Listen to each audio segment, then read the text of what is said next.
What's up guys, the Snowman here, and in this video I've got my Western and Southern Open women's draw preview. I already have my men's preview out as well, so please check that out. But this video all about the WTA, this event normally in Cincinnati but in New York this season because of COVID-19. So we've got the US Open right after, and Western and Southern Open is a Premier 5-level event, so it's really one of the 10-12 biggest events on the tennis calendar. We've got over $2 million in prize money on the line, and it is the 4th WTA tournament back since the return of play. I want to check out the draw and talk about all the matchups and everything, but before we do that, let's talk about who's not going to be in New York because there are some big names missing.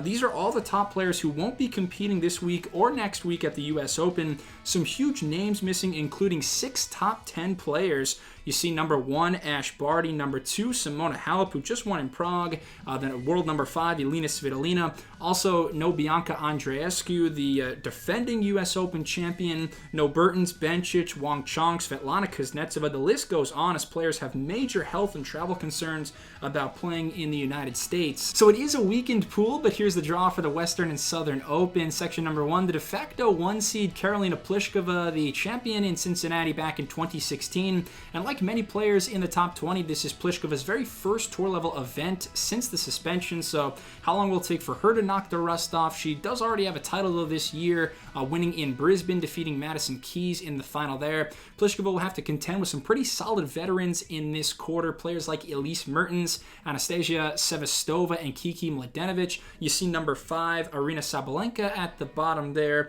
and I'm really looking forward to the all-American affair between Allison Risk and Amanda Anisimova. Anisimova unfortunately had to pull out of Lexington last week with a minor shoulder injury. Ali Risk, though, now in the top 20 of the rankings. Similar playing styles for these two Americans. You've got flat ground strokes, good offensive tennis from both wings. I probably give the slight edge to Anisimova. And then perhaps the real gem of the entire first round, Jennifer Brady versus the Kim Clijsters. Brady coming off a title in Lexington where she beat Coco Gauff in the semifinals, did not drop a set the entire tournament, so the world number 40 in some fine form at the moment. And then for Kim Clijsters, the 2017 International Tennis Hall of Fame inductee. This is her first year back since retiring all the way back in 2012, but I think she's looked great in a couple of matches so far this year. She played a really tight match with Garbiñe Muguruza. Her opponents are going to be wanting to get her moving though from side to side and test her movement. That's the only red flag I see with Clijsters' game, because if she's set, if she has time, she can still smack the ball just like the good old days. I can't wait to watch her. She's a former Cincinnati champ as well, so I'm looking forward to watching Clijsters. Quarter number 2, a couple of WTA superstars in this section in Naomi Osaka and Petra Kvitova. Like Pliskova, this is their first events back since the pandemic as well. So these two hard hitters, though, met in the 2019 Australian Open final, and I'm very excited to see what the near future holds for Osaka. It seems to me, just kind of reading through the tea leaves and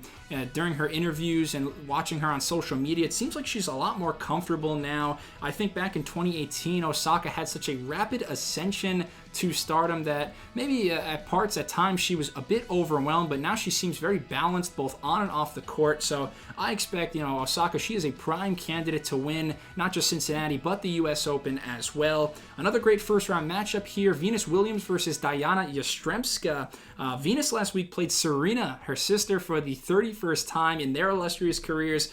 Venus won the first set, but did lose that match in 3. I think overall, though, more positives than negatives for Venus. She's serving extremely well. She's taking huge cuts of the ball with the backhand and hitting some great winners. Yastremska can do the same, though. I would lean towards Venus pulling off that upset. And then also in Lexington, I was impressed with the young Czech player Marie Buskova.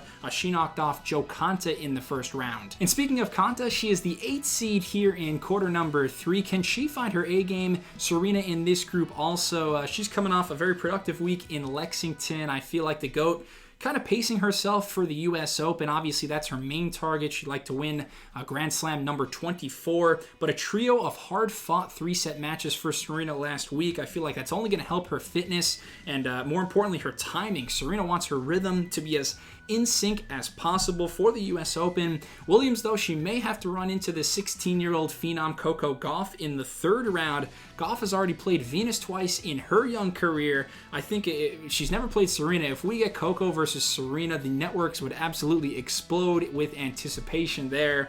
But Gauff continues to climb her way up the rankings, now at number 50 in the world. And I want to talk about Coco's first-round opponent, Maria Sakkari. That should be a thrilling matchup because Sakkari is as athletic as they come, so adept at defending and moving around the court. Sakkari's like a road runner, but Coco already has proved her defensive mettle as well early in her career, so expect some long rallies between those two. You'd probably label that as a toss-up match. I give the slight edge, though, to Coco because we already seen so many upsets on her resume. I think Coco, again, with a slim advantage over Sakkari. Finally, in section number 4, we've got plenty more Americans to discuss, including number 7 seed Madison Keys, number 2 Sofia Kenin, and Sloane Stephens as well. For Keys, she's the defending champion here at the Western and Southern Open, and although it's not going to be held in Cincinnati this year, luckily for Keys, she's played some of the best tennis of her career on the hard courts in Flushing Meadows, New York, so always fun to watch Keys' blistering forehand. And then how about Sofia Kenin? I believe if she wins this event, she'll be the number 1 seed heading into the US Open, which is quite incredible. She was scorching hot in January and February, winning her maiden Grand Slam title at the Australian Open, beating Coco Gauff there, beating the number 1 player in the world, Ash Barty, as well as Muguruza in the final. And I love Kenin's defense. Her ability to reset rally she's behind in and get back to neutral is brilliant. She's got some unorthodox aspects to her game. The service motion is a little funky, but we'll see if Kenin can still stay in fine form. She's 15-5 in 2020, had another title in Lyon, by the way, and the only other player who can say that she was in as great a form as Kenin this year was the number 9 seed Elena Rybakina, also in this section. She's 21-4 this season, 4 finals in 2020 already. Title in Hobart, 6 feet tall, very aggressive baseliner, powerful ground strokes though off of both wings, and she's ranked number 17th right now. I see Rybakina as a top 10 player for years and years to come. Sloane Stephens is going to look to turn her kind of less than stellar play around against the French woman Caroline Garcia, and a pretty tasty first round matchup in this section as well. Donna Vekic versus Vika Azarenka. Give me the Croat Vekic in 3 tight sets. All right, so that's all I got for Cincinnati right now, but please be on the lookout for my men's preview as well as my US Open previews in about a week's time. Very happy to have both the WTA and ATP tours back, and thanks a lot. I'll be back soon. Cheers.